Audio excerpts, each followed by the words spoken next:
Oh, my days. I'm sure we will get that right one day. Not a chance in hell. Okay, 5, 4, 3, 2, 1, and action.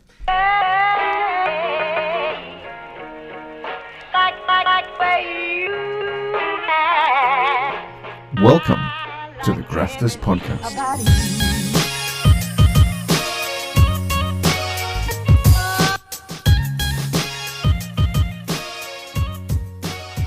Hi, Gary. Hello, John. How are you doing? I'm good this week. How are you?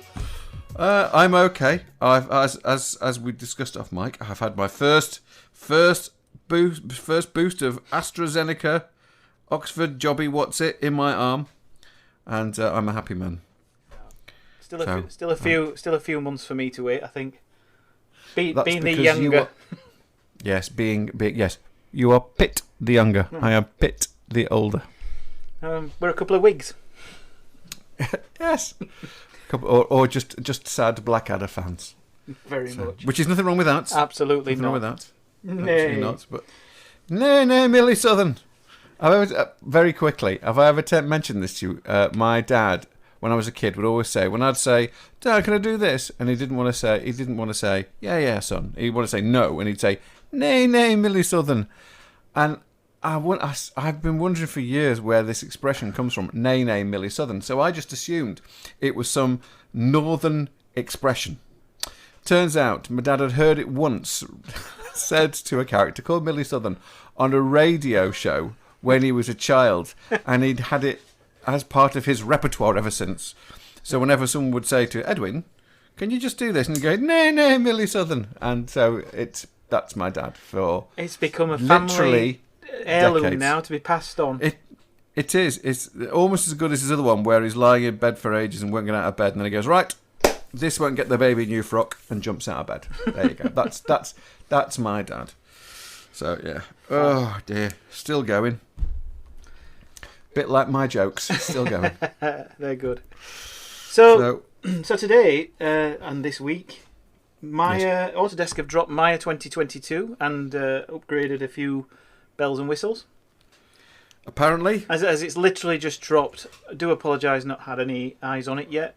We'll get some on for the next one. Same here. I've got a license of Maya open at the minute, rendering for me. I'm just doing it. I've decided I couldn't be arsed with the command line and just left it running in the software for this evening, just to be sure it's working. And I have yet to even look at what is going on in 2020. But as you did mention, I have heard that they've now got USD in there. Finally, it's been around a fair bit in open source. That's the point, isn't it? It's a universe. Is it created by Pixar?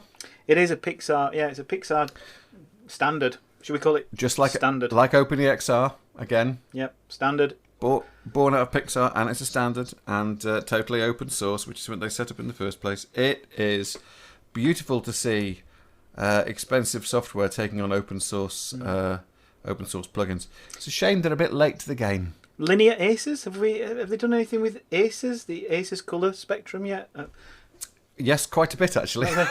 That's good then. Yes, I've used it all the time. Basically, because my working pipeline involves a lot of time with. Obviously, it's Maya and After Effects most of the time because I'm doing either doing 2D animation in After Effects, or I'm doing compositing in After Effects, or I'm rendering stuff in Maya and then putting that into After Effects. And then also a little bit of Resolve. Not as much as I would like. My knowledge there is still a little bit lacking in certain ways. But I've been using Aces now for well over a year. Good. And then as and when I get footage in that comes from multiple sources, be it a Blackmagic camera, and I've had some... We were doing a show about this time last year, I think. Maybe a bit earlier than this last year. And the year before. Good heavens, the year before.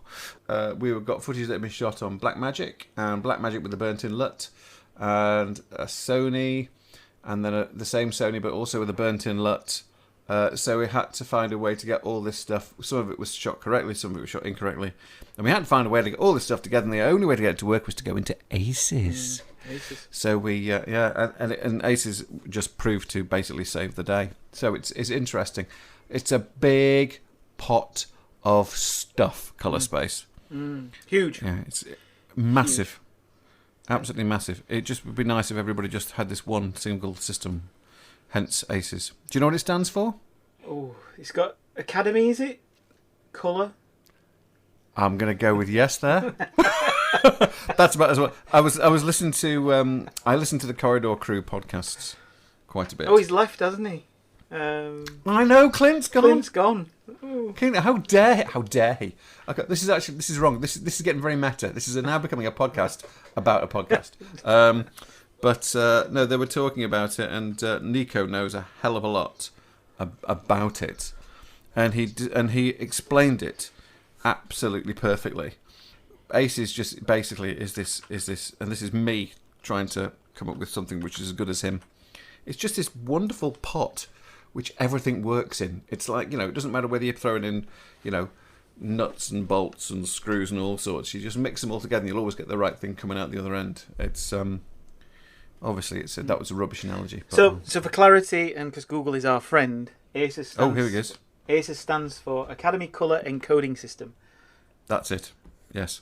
Which makes it just easy for everyone to do stuff. But yes, so Maya's taken on USD. What else has it taken on? It's got some serious speed improvements on its real-time feedback, which looks amazing. And there's looks like there's quite a bit of stuff being done inside the animation tool set as well. Probably butchering it, but that was all I could get on the download as we were coming on to do the recording. So does this mean that they've got more code on top of the current code, which is on top of the older code, which is on top of the older code? Well, if they're talking about speed improvements, maybe they've finally started to take some of the old code out, because it's now based on Python 3. So they must have done something under the hood, certainly to implement that, and that could be what it's gone. That would be good. Not looked at the file size yet. Good. It's just sat there in my update window queue. Yeah. I don't think that the way I don't know whether you appreciate this. I know a lot of people who appreciate this outside of just people who work in the industry know full well. I know John knows this as well. But who else is listening? If anybody else is listening, there's at least 3 because I keep forwarding the podcast links onto them. Oh, well, I know one particular because he told me last week, he said, "You spoke about me." And I went, "Yes, I did."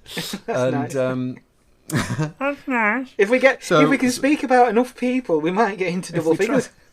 So Sedley, who should have been on this podcast, but is nice. Extremely busy at the moment.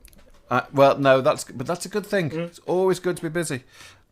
So basically, what I was saying was that when you are working on a project in a company or working on a series of projects, and then a new version of the software comes out, nobody updates. You stay in the software that you are in, so you won't necessarily. So the chances of me being able to look at my 2022 to be perfectly honest, any time between now and Christmas. Let me think about all the projects we've got on. Yeah, probably is 0. I'll probably look at it online, but that'll be about it.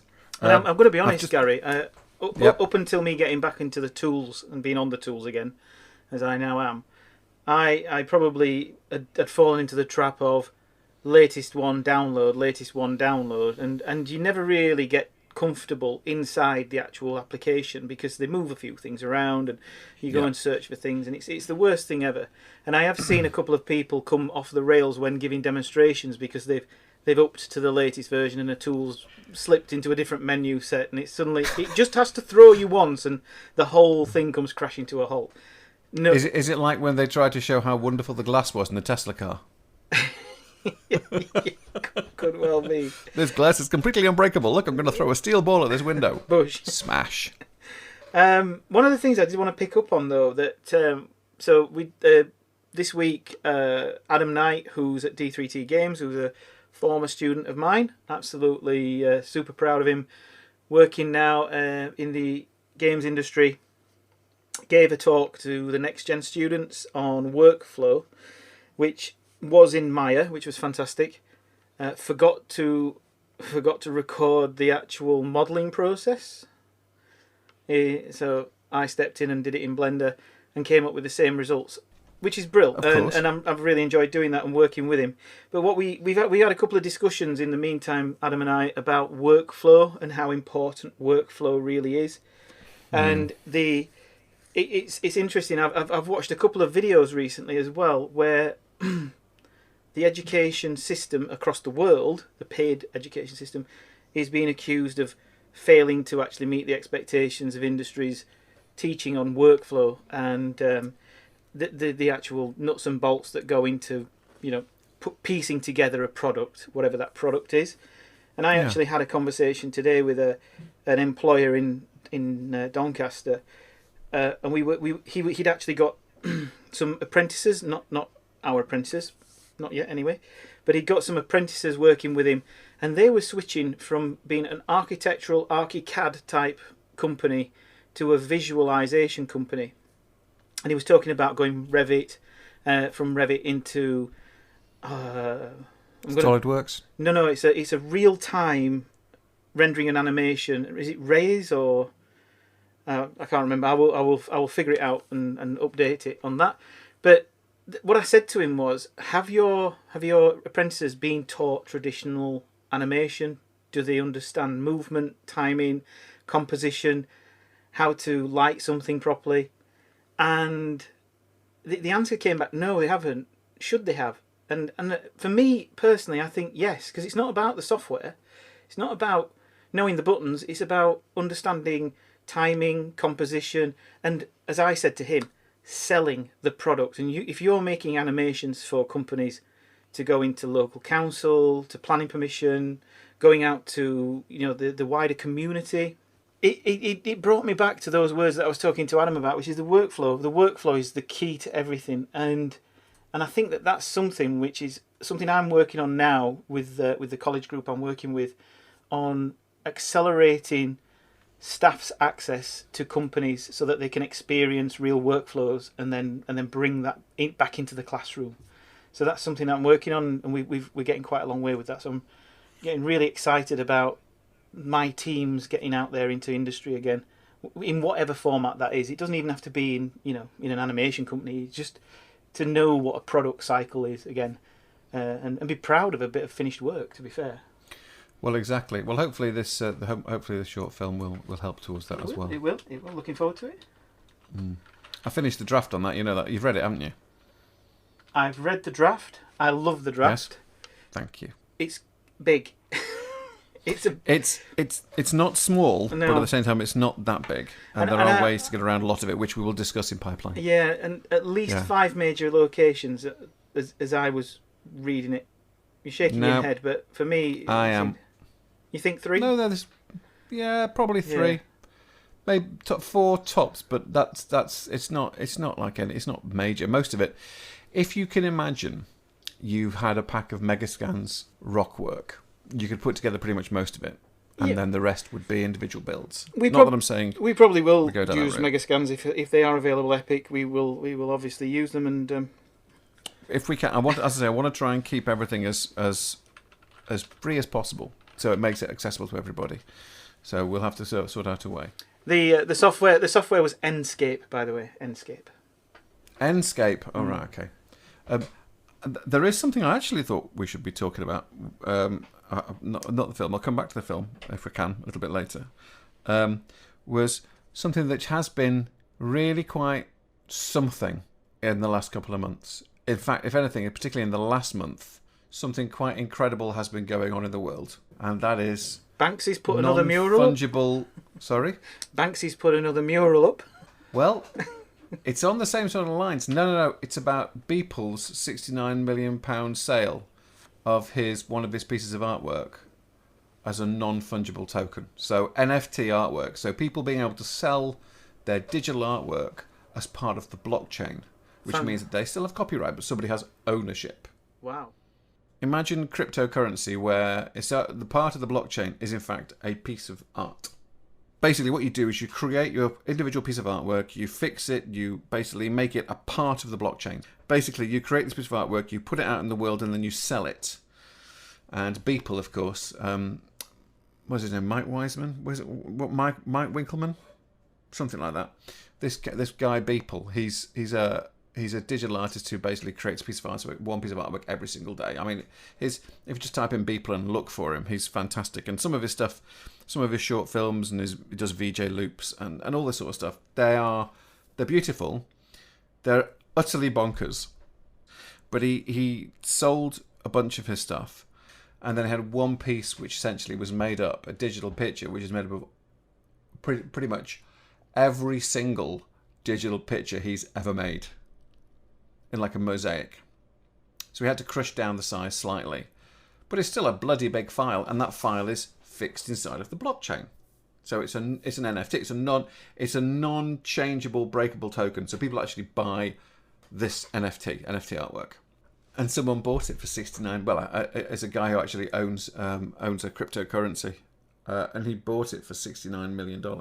I've actually got it on screen. I've got his stuff on screen, and yeah. I mean, I love all art. I'm not sure I would have paid 69 million for that particular piece. No, and that's very understandable. But it opens up the world to us as creators. It gives, in a way, it would give back. It would give us back that ownership.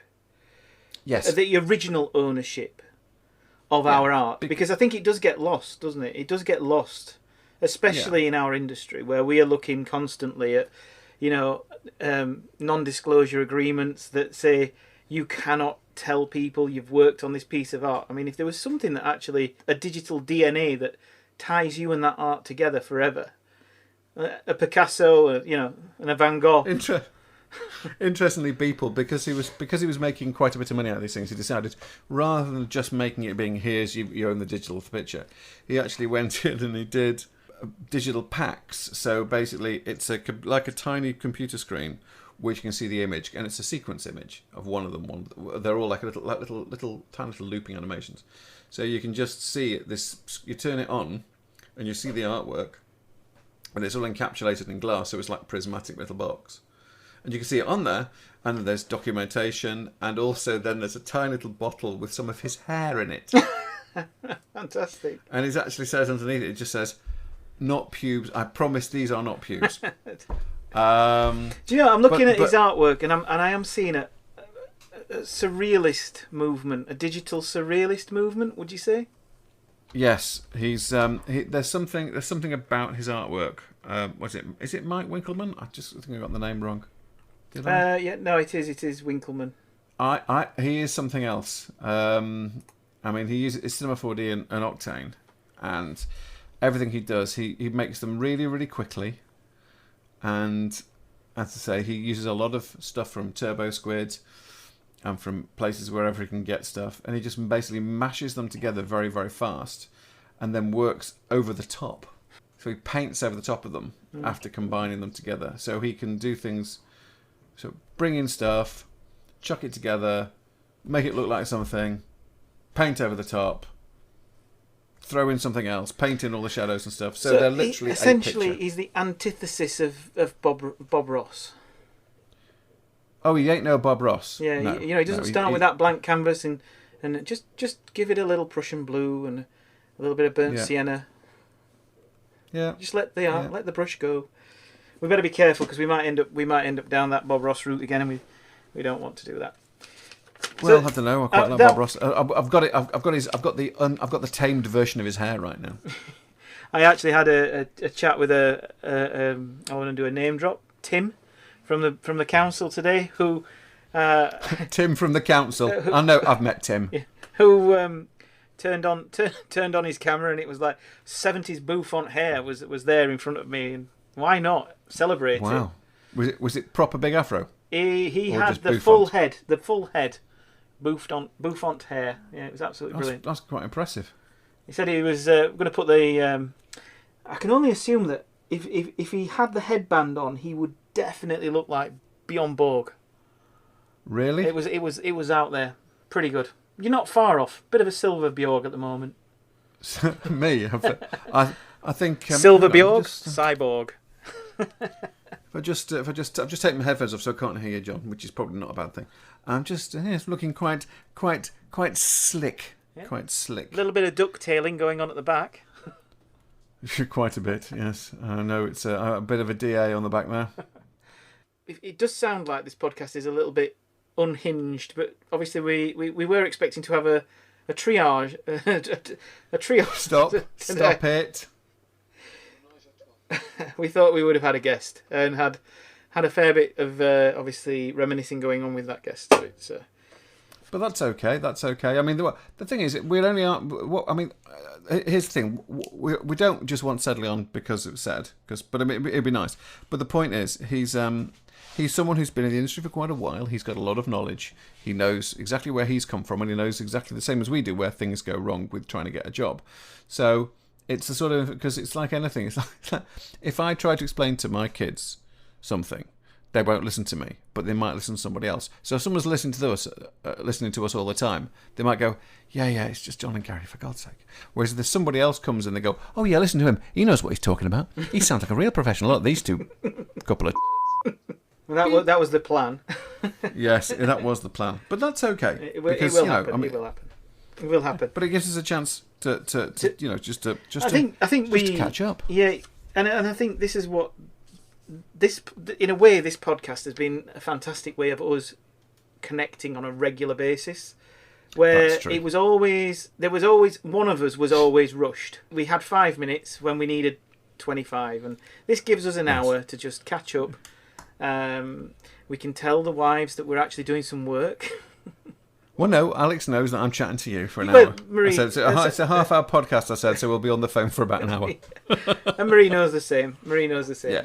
So it's a great way of us getting a little bit of a sort of reconnect. But I think what's happened as a result of this, obviously we had a bit of a blip with the second lockdown and COVID, me getting COVID, but it's got us back creating again together in a non-commercial way, which I think's always going to create the best opportunities. You know, and we have some really cool stuff. So on this week's podcast, we're going to be opening it up to some. On the website, we're going to be opening up for some ideas about our logo. Yes, we are, and also that website will go properly live rather than it's currently sitting in semi-hibernation, which by the time this one comes out will not be the case. It will be actually sitting there doing something nice. But yes, so we already have a winner. We possibly no, because the thing is, at the moment the podcasts are going out with a very, very simple thrown together logo that was basically made possible by the power of Anchor FM, who is the aggregator for us. We're on Spotify. I know, it's bonkers. Bonkers world. So we want people to actually come up with a better idea than the one that I got off Anchor FM. Yeah, we do. I think we do, because I think this is going to be something that is at the heart of everything that we do moving it all forward. We're going to talk rambling on, because that's what we do. But there will be in these podcasts a regular slot to talk about the project and whatever that project is at the time. The first one being Mami Wata. I get it wrong every time. You do get it wrong every time. It's not Mami Wati. It's Mami Wata. In Barnsley. No, it's not in Barnsley. It's still bloody Mami Wata. I can't believe I've not had a drink tonight, to be fair. I have. I've had one glass of potato juice. Right. Mami Wata is a water spirit venerated in West, Central and Southern Africa and in the African diaspora in the Americas, okay? It's usually female, sometimes it's male. So it's venerated by all sorts of African races. And it's all about family passing on stuff to their children. Well, it's. I suppose it's the circle of life. It's the transfer of knowledge. Careful, I'll start singing. Well, I pray that this is not going to become a musical. No. Well, basically, but essentially, I mean, I've watched Lucy recently again for the millionth time, the film Lucy, and it just fascinates me the concept of breaking something down into the most simplest form of one cell's ability to pass on its imprint onto another cell, which effectively is what we talk about when we talk about family. And whether we go to the Vikings and their stories around the fireplace and their knowledge singers. They had singers and bards to sing their stories on to the next generation, or whether it's the internet and the storage of billions and billions of bytes of data, however modified it might be by Fox News or other media outlets. I've been pussyfooting around this and not wanting to talk about it too much because I don't want to give anything away. But we're going to have to at some point give something Well, away. I'm going to do it right now, John, to be honest with you, if that's all right. That's fine. Let's go. Right. So, but I had the idea for a long time, but it never quite worked. And then I finally worked out where the failure was. There was no sense of peril anywhere in it. And it's not a big story. It's quite a character-driven story. And it's set in the Serengeti. And it's the story of a man in his 20s who his father has literally just died. And just before he died, he passed over a small ornamental necklace. His son rushes outside, and he ends up staring out into the Serengeti, looking at this very parched, arid landscape. There's no water, pretty much, to speak of, but there's a herd of elephants, and there's some gazelle, and then you've got a few bison, and there's hints of wildlife everywhere. They've got these beautiful inverted triangular trees, and I want to say Joshua trees, but I don't think they're Joshua trees. It just looks dry, and there's heat haze and everything. And as he's looking, he looks down into his hand, and he sees this thing, and it seems to glimmer for a second. There's like a little shine of blue light out of the top of it. And he sort of holds it to his chest, thinks about his dad, opens his eyes, and it's as if everything's starting to turn blue. And then eventually he puts chain around his neck, and as he does, everything just starts to go totally blue, to the point where he actually suddenly finds himself no longer in the Serengeti, but he's actually deep underwater, and he doesn't know how the hell he's got there, and he's terrified. He thinks he's drowning, but for some reason he's not drowning.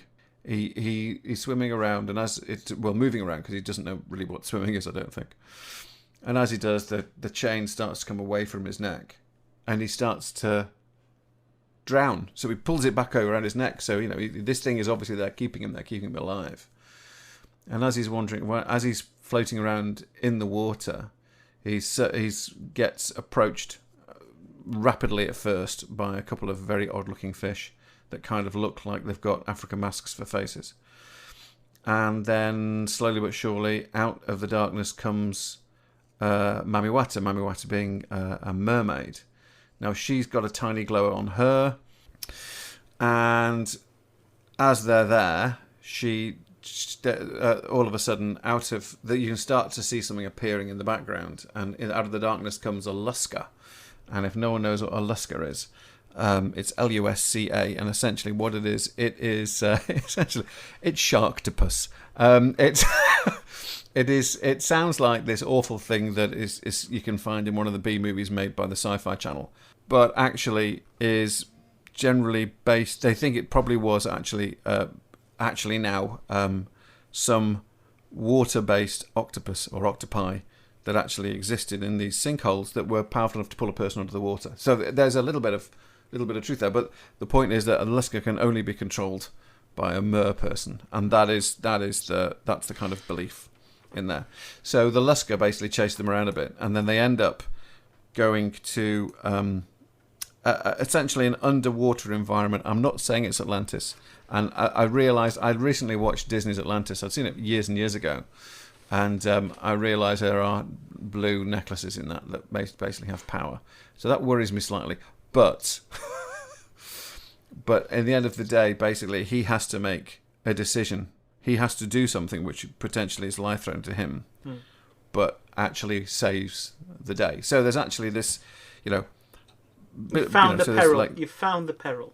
The peril, yes. The peril is the lusca, and the peril is this moment where if he doesn't put this in, if he doesn't do something with the necklace, which he needs to do, but he doesn't appreciate it until that he has to. He really needs to do it for another reason altogether. He's got to take off this necklace and place it somewhere to finish. It's like it is the missing piece, but it's kind of you get the impression that by the end of it, that this missing piece, this thing that he's been doing, that his family has been doing. A male member of the family has been doing it every year for millennia. So it's this interconnectivity between the water, the deep blues and dark greens, and the very, very pale cyans of the water, almost as a as an antithesis. It's like the opposite side of the physical color spectrum to these oranges and burnt reds and the darkness. So you get this beautiful sort of like juxtaposition between the two light spaces. And do you remember the Chris Landreth?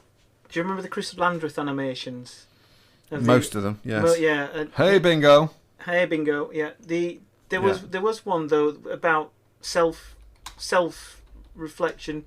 Can't remember the name of it, but it had a lot of the paint effects brushes. I mean, obviously, when Chris Landreth did his animations for Autodesk, he was for Alias Wavefront, he was showcasing a lot of what they were pushing out as the new things. But it had all of those sort of colours popping and blending and vibrant colours going into pastel colours.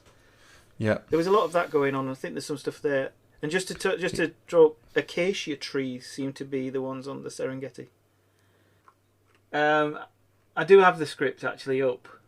Yes. I do have the script up, and to be fair, most of it is shot cuts. The way you've written it is obviously with an animator's professional eye running over the top. Oh, blimey! I wouldn't go that far.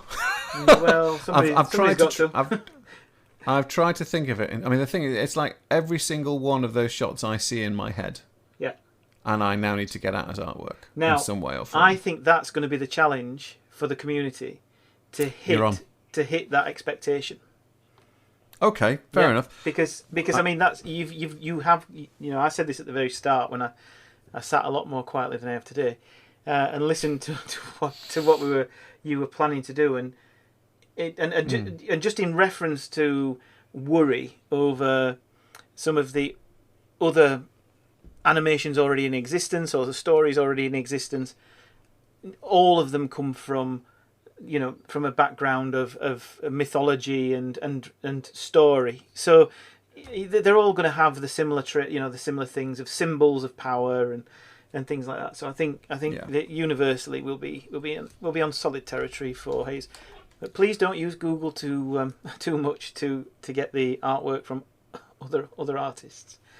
No, absolutely not. No. I mean, for me, it's I would be very happy to see lots and lots of variations on themes. I mean, it'd be nice to actually have sort of like say, well, okay, right, here are the two main characters. The male character is, and it is basically the way I had it in my head, and have done for years, is a male, because it's a male generational thing passed over to a male, and a female mermaid. Mm-hmm. But it doesn't have to be a female mermaid. I've got no problem with anything, whether it's androgynous or whether it's a male mermaid, whatever. Merperson. But it has to. Sorry, what? A merperson. Merperson, exactly. Yes. A merson. At the end of the day, it's the one that's what? A merson. A merson. That's exactly the sort of thing that I would say. Yes. Yes.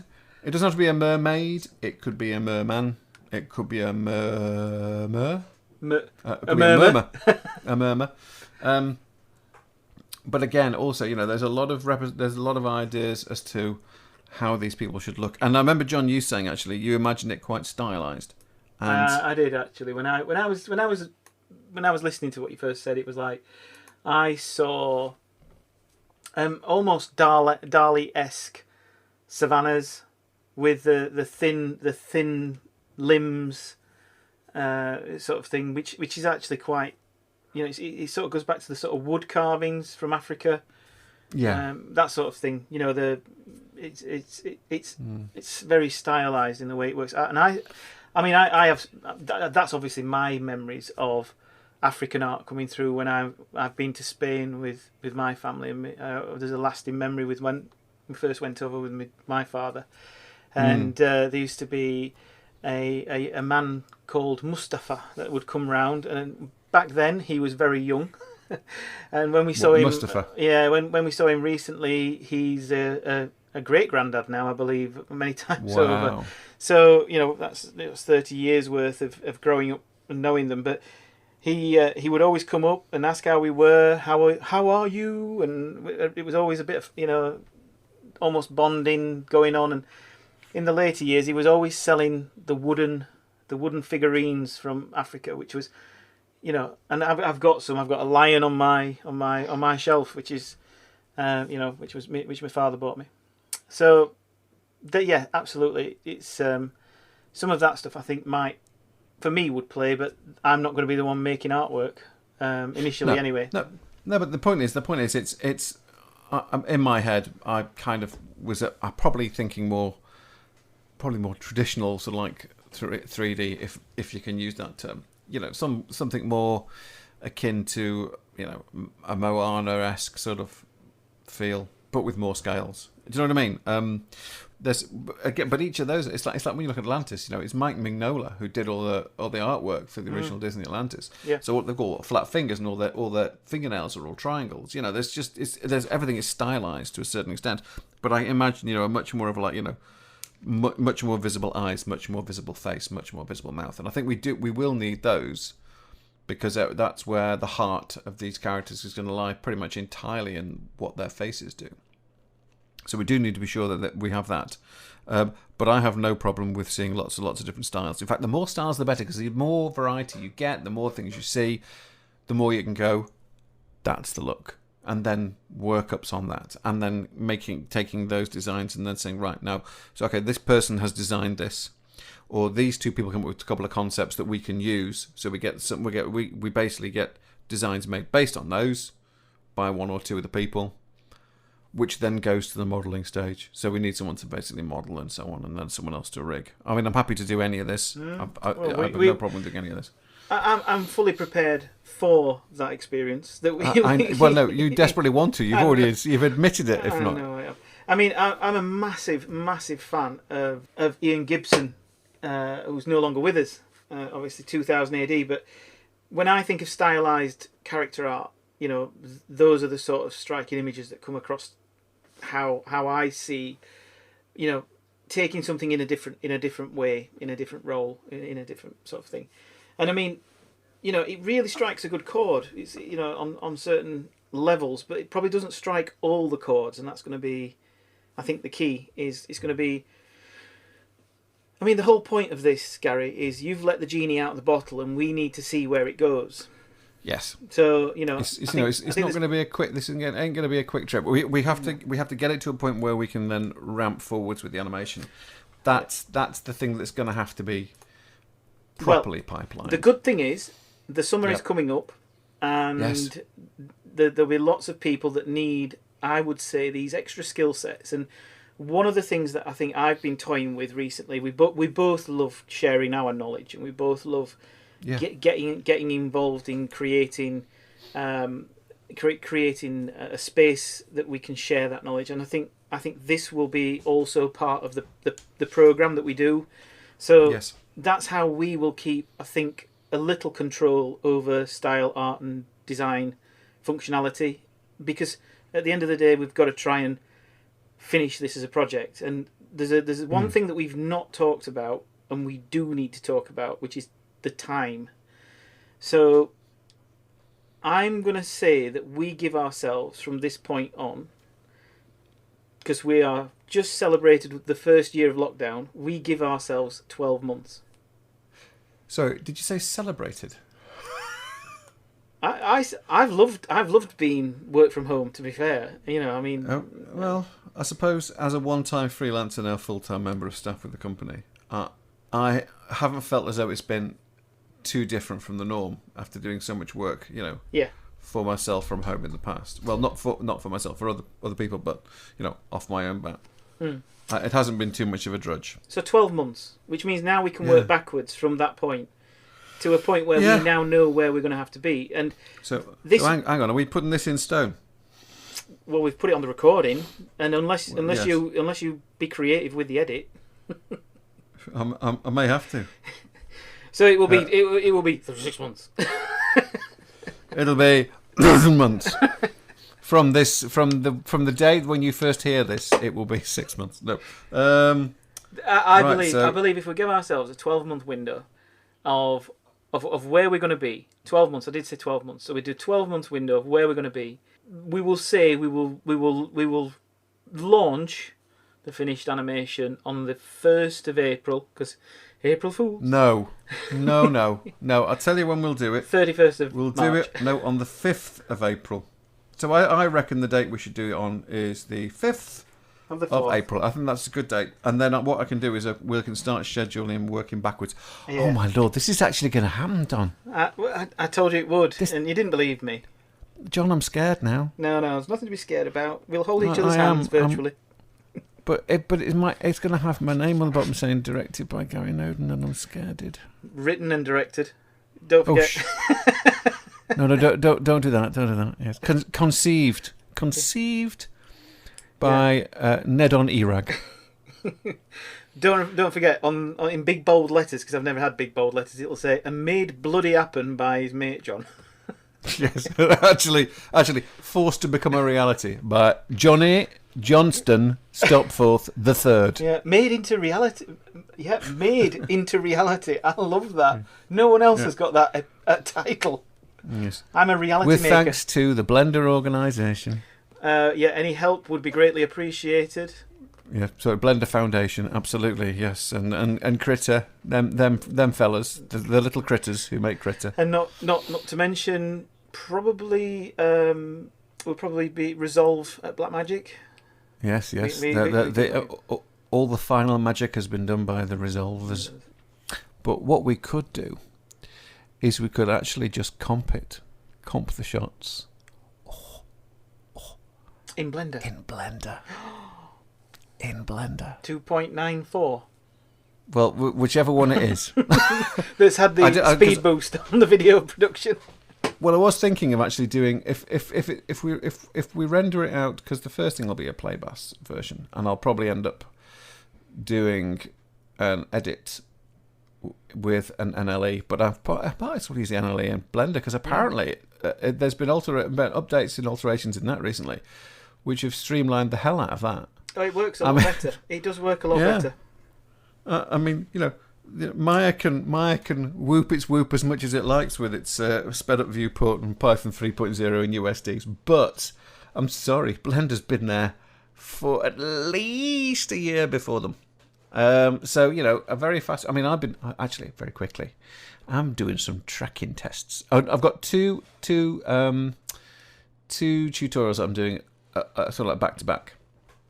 And the first one basically is a bit of a giveaway as well. And I don't mean that. I mean literally, I'm giving something away during the course of it. It's not a free. It is like a freebie, but it's a freebie that'll make everyone's life a lot easier. But one of them is I'm actually going to go through the motions of how to use the tracker.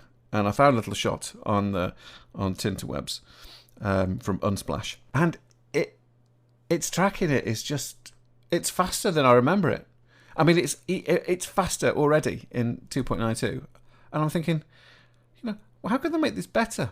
But the track is bob on. I mean, it's just fantastic. I'm looking forward to seeing that one. I am looking forward to seeing that one. I got a sale actually. I got a sale on Gumroad. Have you? Yeah. I was so chuffed. Someone actually, because they're all set up to basically be nothing, and someone gave me £2 for my Planet Shader. What would you like to pay? Yeah, it's brilliant. Yeah, I wasn't expecting anything at all. I mean, I can't take it out because you've got to have a minimum of £5, but it's there. Well, do you remember Turbo Squid? I actually stuck some freebies up on Turbo Squid once. They were going back many years. I actually built a tyre tread long before people were building tyre treads. I used the Maya deform tools just to wrap a very nice, flat built piece of geometry just round a cube circle. Joined it all together and sent it out there, and I put it up there. And what I didn't realise is Turbo Squid then evaluated what they thought it was worth back then, and then they put a figure on it. And I remember once getting a check for $100. But, really? But to actually cash it, I had to fill in an IRS form on the American government's website. I thought I would maybe decline to actually fill my details on an American tax revenue service. No, I didn't. I got an ITIS and I filled in a W8 Ben as well. Yeah. So I did the whole shebang when I was selling stuff on there. But I think you've got to be rigorous and trust. I think trust yourself and not be a Burke. I think with PayPal now, I think things are much easier to sell because there's an international almost currency being made through PayPal. Well, I think Bitcoin is going to do that anyway, isn't it? Really, as time goes on. But I think that draws us to a close today, and I don't think I was thinking of saying, well, I'm sorry everybody, we've rambled on, but then that's the point of the podcast. It's two old guys rambling on. Yeah. But there's a bit in my own teeth, you know. I haven't. They're all mine. I keep them in a jar, but they're all mine. I lost mine. I'm all still COVIDed out. Oh, bless you. I must say, and I haven't even had it. I've just been working on my little fridge that I'm working on, and I've just stuck an emission shader on it, and I've now got a beer. I've now got light in my fridge, and it actually lights my bottle perfectly. You're putting an emission shader in there. I've got a ring light on my beer. It's brilliant. Isn't Blender brilliant? Yes, but isn't that the point? That's the point. Yeah. That's the point. So yes, what we'll do is we'll start. If you go to the website, it'll be up by the time this comes out. Yeah. Go to the website and we'll put some stuff there. If you're interested in working on Mami Wata, please get in contact. Both myself and John will be very, very happy about that. We certainly will. And predominantly, we're looking for students or people that aren't currently committed to major works, because this is going to be a full build. And it could be quite time consuming, but also think of it in terms of what you can do. If you want to be involved, that's great. Just think, what can you do? Can you be involved early on, or do you want to be more involved with the animation side or the modelling side? Yeah. Do you want to be involved in the shading side? It's all going to be compartmentalised so everybody can get to do what they want to development, look dev side, yeah. So listen, it's been cracking talking to you all. Anyone who's been listening. And we've enjoyed it, haven't we, John? I love these conversations. I do. I do as well. I look forward to them. When you pinged me a message on Monday and went, "Are we doing one?" I was like, "Yes." We need to. We need to get more on the bloody ball. And we are going to try and get at least once a fortnight. I think when we said weekly, we were over-egging it a little bit there. So once a fortnight. Well, on that note, Gary, it's good night from me. And it's good night from him. Good night. Bye.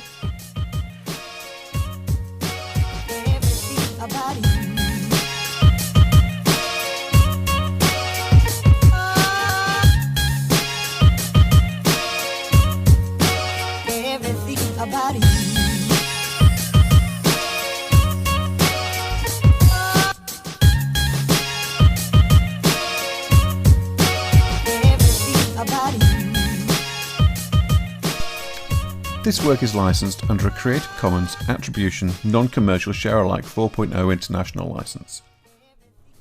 Any opinions stated during the course of this podcast belong purely to myself and to John, and are based at the time that we record this.